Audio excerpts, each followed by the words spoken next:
Рәмия, әйдә, тәмле коктейль белән сыйлыйм әле үзеңне.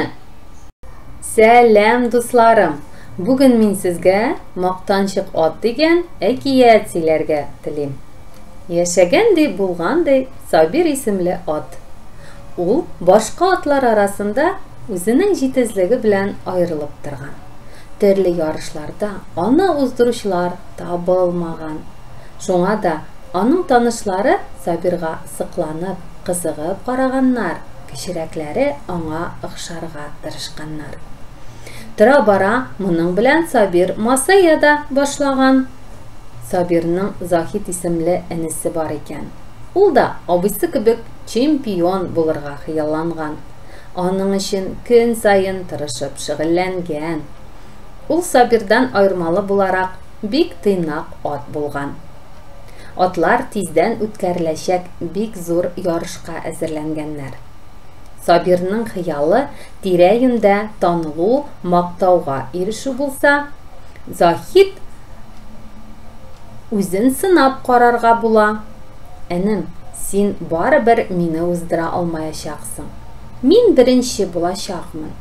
Һәм бөтенесе дә мине яратачак, ди Сабир.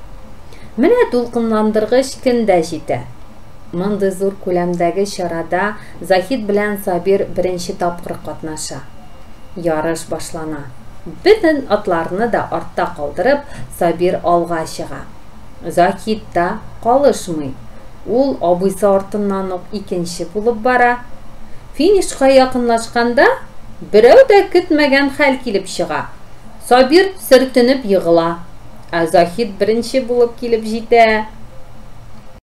Ромай, шуннан нәрсә була?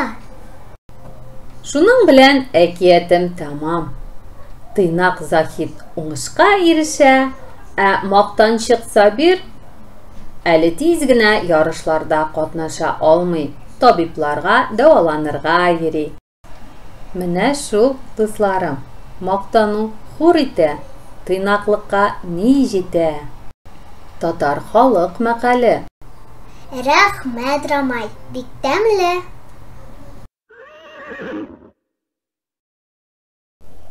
Рәхмәт, Ромай, бик тәмле.